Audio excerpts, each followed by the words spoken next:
after the time at UCLA and you're drafted by the Jazz. Just going into a pro career, deciding to try and be an NBA player after you said, not a ton of success collegiately for you. How does that transition? Well, a couple of things happened. One, when I was at UCLA, I had an interaction one afternoon with Wilt Chamberlain. Wilt used to come down and play in the pickup games at the men's gym at UCLA. And the men's gym had been built in like the 1920s at UCLA. It was a pretty old place, but all the great players in LA would show up every day or there for pickup games. And Wilt would come down and play. And one day, he sees me running up and down the court, like 10 steps behind everybody. And he pulls me aside and he said, "Why are you doing that? Like, that's not your job. Like, park your rear end underneath the basket, stop players from getting there, make them miss their shots, collect the rebound, throw it up to the guard, let them go the other end and score it, and then your job is to kind of cruise up to half court and see what's going on." And I'm like, I could do that. But it was a real kind of light bulb moment for me because I finally figured out what my role was out on the floor. And even though I didn't play the next year at UCLA, my senior year very much, I focused on that one thing. So in the Jazz, obviously, I wasn't on anybody's power ranking system or, at the top of somebody's recruiting list as an NBA draftee. We basically cold called our way into the NBA. So we get out of the NBA statistics, my junior college coach and I, and we called all the worst teams in the NBA. The Utah Jazz were right at the bottom at that point in time. And we called Frank Layden on the phone, who was the general manager and coach at the time, and he was like, "Mark Eaton. Never heard of him." So we sent him this very brief tape from UCLA, and I played in a couple of kind of all-star games where you could kind of pay your own way, and maybe one NBA scout might be there. And I played one in Jersey City, New Jersey, and there was a scout there who saw me, who was a friend with Frank, and he called Frank and said, "Hey, you should probably take a look at this guy. He might have some upside."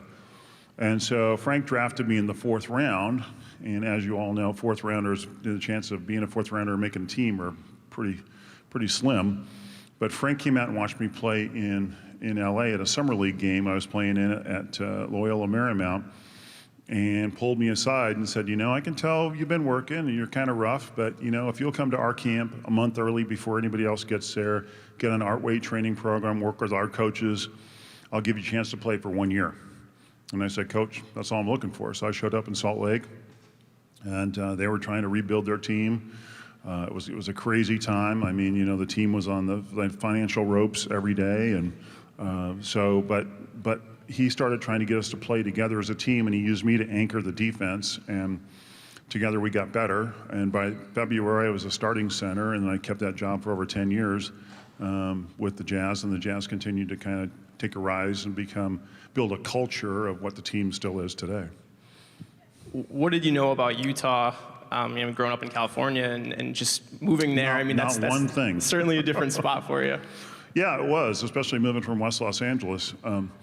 But I found the people to be very generous and genuine, and they welcomed me there. And we had a small, loyal following. Like literally, my rookie year, the season ticket holders could have fit right here on these bleachers. Right, we had parties for the season ticket holders, and we held them in the lobby of a hotel.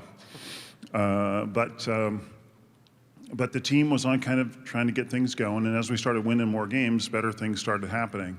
And so I didn't know much about Utah, but it was a fun place to play. And the crowd, even though small, they were very excited.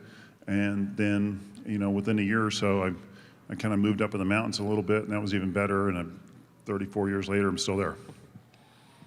Shot blocking and the art of shot blocking, which really became such a huge weapon for you. Yes, you have the size, but what does it take to be a good shot blocker?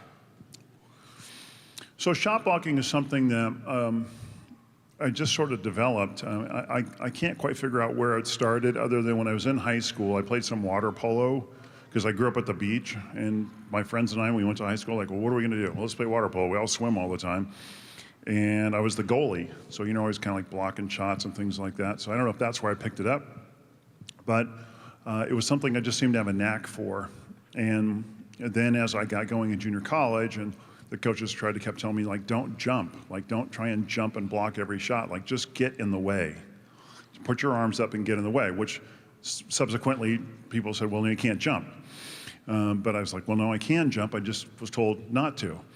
And but over time, I found that I could become this deterrent to guys driving in the paint, and other teams had to change their offenses because of my impact in there.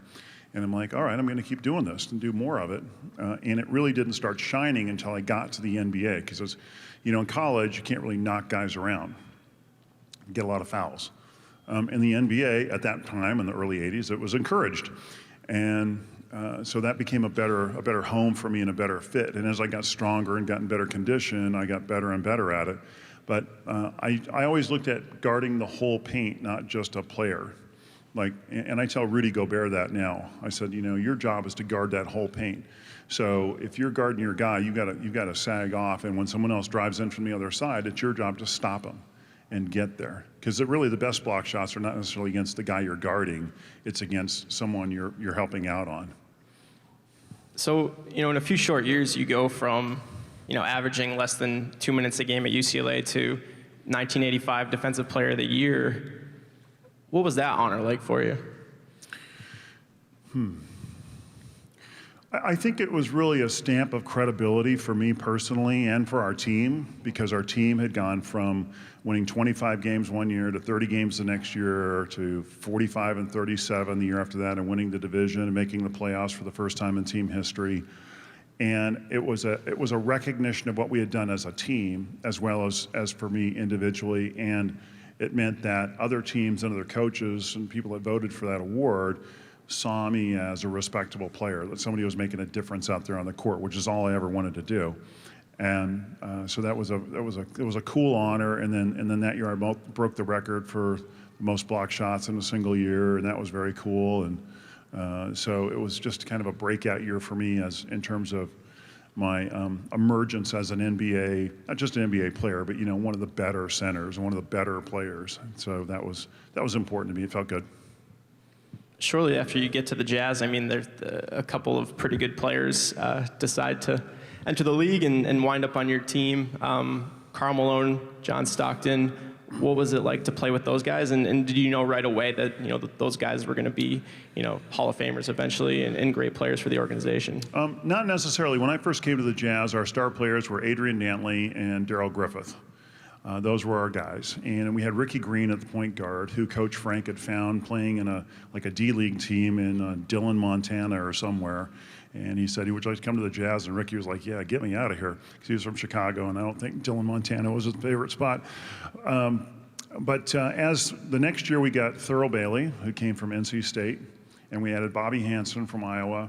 And then the year after, John comes in from Gonzaga.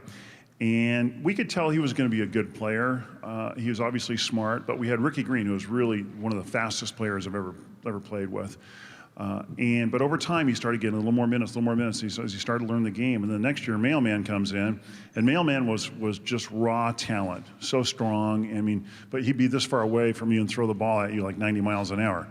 And so he had to kind of figure out what he needed to do. And so it really takes players, I think, 3 or 4 years to start to understand what the NBA game is really all about, because it's much different than college, and how to be a professional and how to be ready to play night after night. And Adrian really helped Karl, because Adrian Dantley was always in top condition. He was kind of a pain in the butt to play with some days, because he held the ball all the time, but he was always in top shape at the day one of training camp. And Karl took to that, and he told Karl, look, if you want to play 12 years in this league, you got to take care of your body. You got to ice your knees every day. You got to do this, you got to do that. And Karl took that to heart and got in the gym and went to spinning class and all these different things to get himself in top condition. And between the two of them, John and Karl, they became like the culture of the team. So like coaches are always telling you what you should be doing. Well, those guys embodied what you should be doing. So when we came to training camp every year after that, those guys were in top condition. So these young guys that come in, they start running suicides, and they think they're going to take on the Mailman or John. Those guys just wipe up the floor with them. They were in top shape from day one. And so that really raised the bar for our team. And it was great to play with those guys. So consider John Stockton, 19 years, 17 complete seasons without a missed game. That's unbelievable. You don't see isn't it? that anymore. No, and Mailman's right behind him. He missed a few more because he got kicked out of a few games, but both those guys were solid warriors who played every single night. And you could come walk in the locker room with a little bit of limp, and they just give you the eye, like, "You will be out there tonight, won't you?" "Yeah, Mailman, I'll be out there." So it's a little different in today's NBA market, but we played every night, and we loved to play. And I wanted to be out on the court every single minute of every single game. Like, do not take me out of the game. And John and Carl were the same exact way. And then the team started getting better around them. And as they added players over the years and things, it just became this winning culture that Frank started. And then when Jerry Sloan took over as the head coach in '87 or '88, he just took what Frank had built and said, okay, let's turn up the heat a little bit. Now we're going to take this foundation. I'm going to challenge you guys to be even more in better condition, be ready to play at an even higher level. And that's what eventually, the next year we go 7 games against the Lakers in the Western Conference semifinals or finals, I don't remember. And then the team gets a little better and a little better, a little better. And, I left in '94. Then, of course, then '96 and '97, or '97, '98, they go to the finals against the Bulls. But it didn't just happen like that. It took years to build that culture and build that team.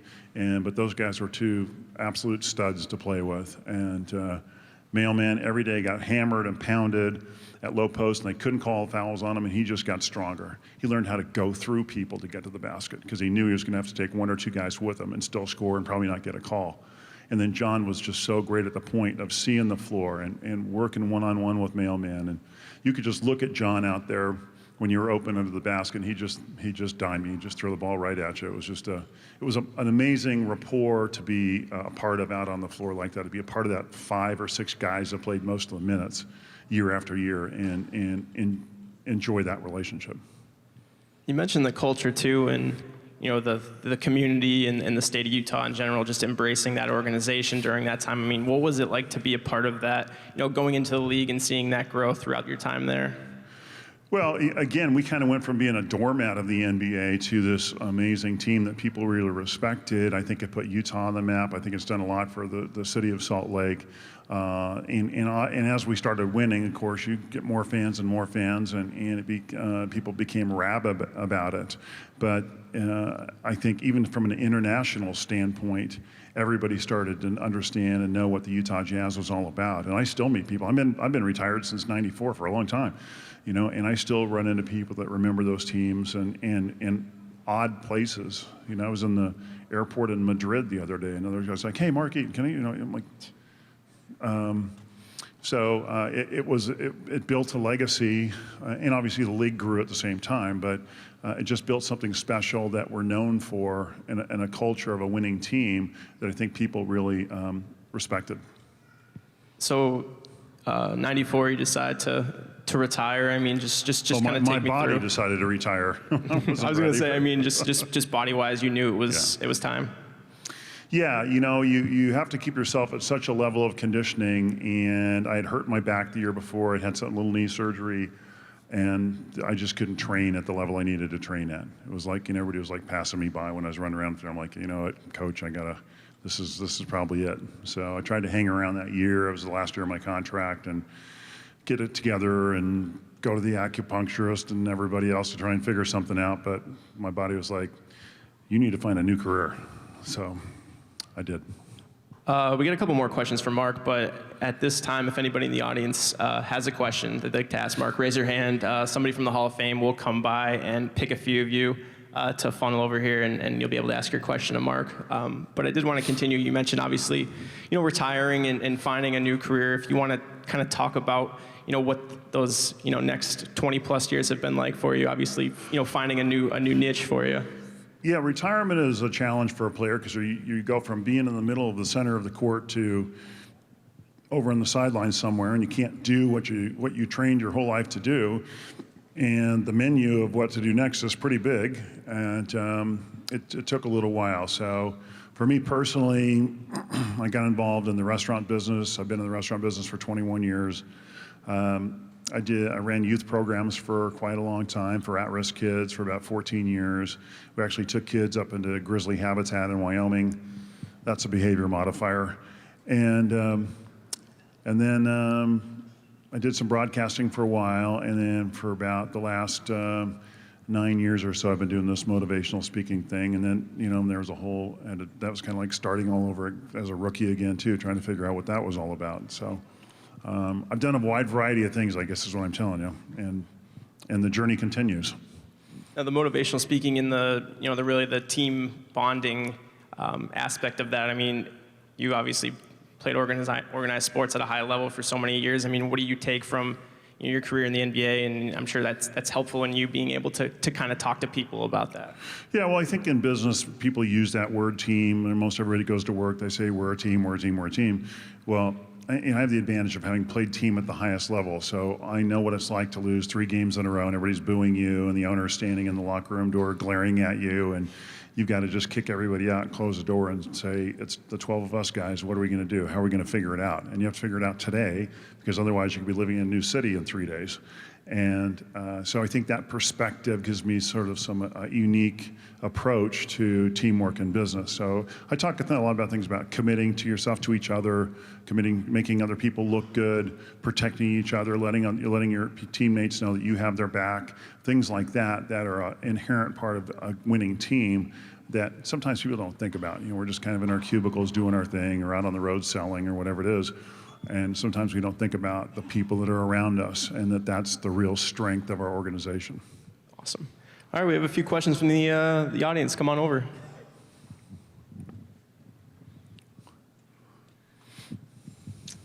Hello. What's your name? Where are you from? Patrick Walsh. I'm from Florida. What's your question for Mark? When you first entered the NBA, did you expect to have the amount of success that you did? Did I expect to have the amount of success that I did? No. I was just hoping to be a good backup center, bop around the NBA for a little while, maybe make enough money to buy a house, and call it good. So when I got the opportunity with the Jazz, and they actually traded away our starting center, who was Danny Shays, to the Denver Nuggets for Rich Kelly and $300,000 just to make payroll, I got the starting job, kind of by default, but I got it. And once I got that job, I was like, all right, I don't want to just be a good starting center. I want to be a really good or a great starting center. And so I kind of doubled down on my efforts to get better over the summer, and then it kind of had a new paradigm to work from after that. Awesome. Thank you.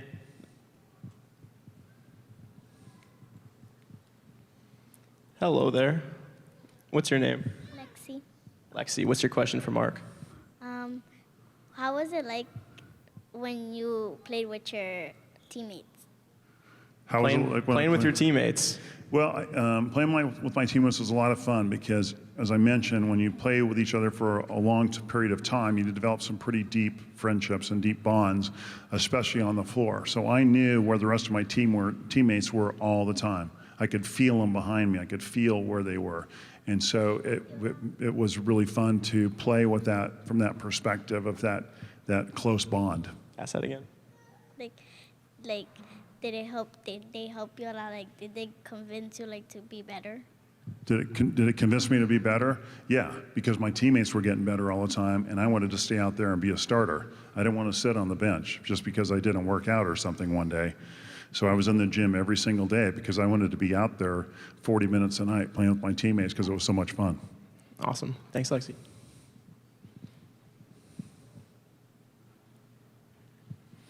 This is a big kid.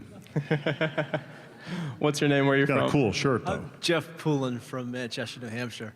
Mr. Eaton, thank you for spending time with us today. And in 1985, I was in high school, which was a pretty popular time for us in the NBA at that time. My question for you today is, how difficult was it to guard Robert Parrish, and what was the most difficult big man that you had to defend? Okay. So Robert Parrish was one of the faster centers. And if you remember, Larry Bird had this thing where he would take the ball immediately out of the basket after a made basket, jump out of bounds, and wing it down the court to Robert Parrish, who was already at the other end of the floor before I even turned around to hit him with a pass. So the Celtics were so good at spreading the floor that it made it very difficult for you to help a teammate. And it was really one-on-one. And the coach would just tell you, we're playing the Celtics tonight, man. I'd love to help you with Robert Parrish, but you're on your own. I had to be cognizant of that all the time, that I couldn't really go after too many offensive rebounds when we played them because I needed to get my rear end back to the other end of the floor. He was a challenge to play. And so was McHale and everybody else from that era. In terms of, in general, the centers I had the most challenge with were probably the guys who sort of redefined the center position, like Hakeem Olajuwon. So Hakeem, the Rockets were in our division. We played them 6 times a year, plus playoffs. And he was a 7-footer with the foot speed of some guy 6 foot. If I recall, he led the NBA in both block shots and steals one year as a 5-man. And so he was a real challenge to work with and to guard. Initially, his first couple of years, I could get him mad. If I hit him enough at the free throw line and bumped him down the low post, he'd usually take a swing at me. But a couple years later, he got a little smarter, and he developed that turnaround baseline fadeaway. And when he developed that, it was all over. So he could shoot that thing falling out of bounds and it'd still go in. So he was probably the biggest challenge for me. Thank you.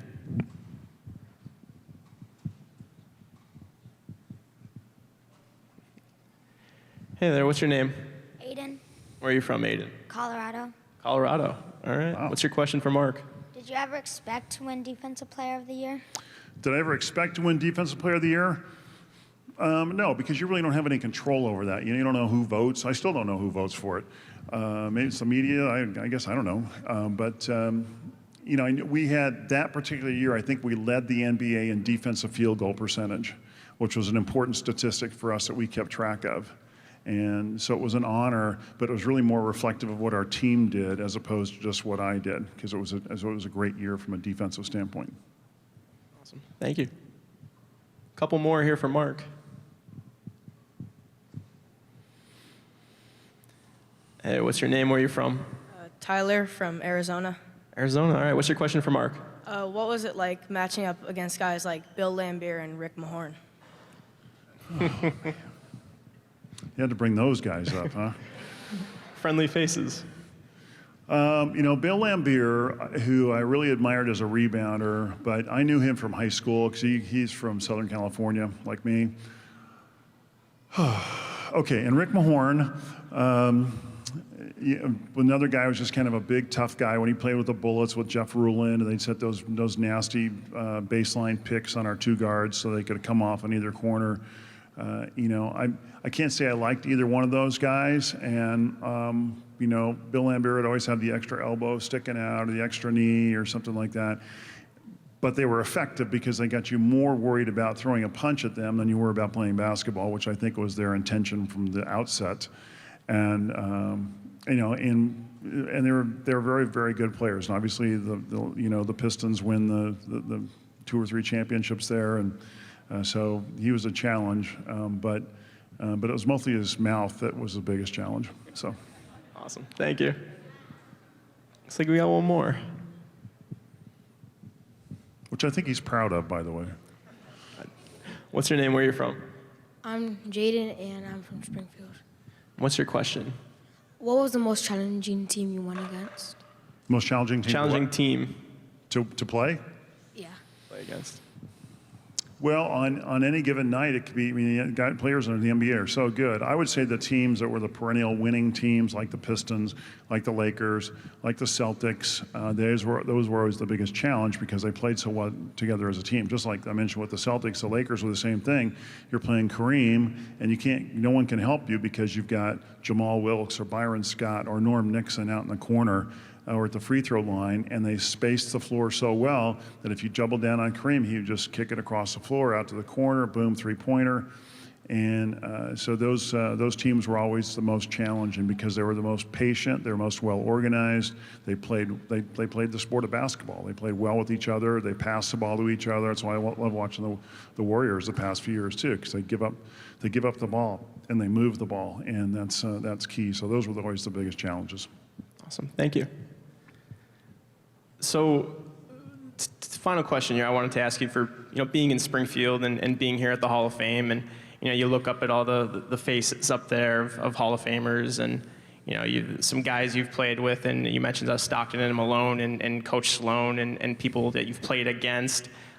Just describe what it means like to be, you know, surrounded by them, to have been a part of the sport for so long, and kind of see all these faces of people you've grown up, played against, all that. It's very humbling because all these guys not only, you know, created and enhanced and improved the game that became a big part of my life, and even though I didn't necessarily start out that way, it was something that really took my whole life to a whole nother level. And so I'm a great admirer, and I love the history of the NBA, and I've had the great fortune to meet a lot of the players, even going back to George Mikan and Earl Lloyd and guys like that were the pioneers of the game.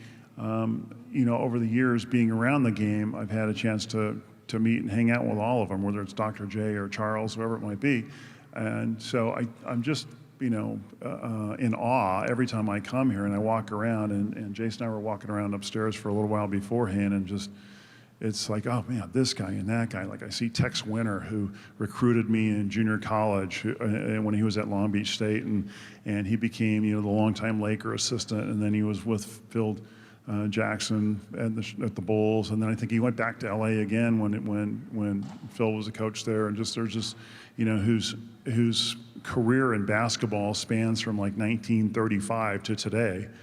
So it's people like that I'm always just amazed at when I walk through here. I'm like, oh man, I forgot about that guy. You know, what a career he had, what an impact he had. Or people like Wilt that, you know, was just the most amazing player ever, and yet, you know, one afternoon helped me so much when I figure out my career. So it's those kind of memories walking around here that you just go, wow, how cool is this?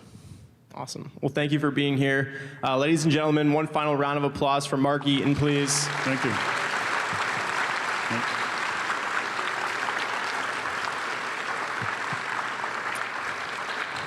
Mark is going to be signing autographs right over there at that table.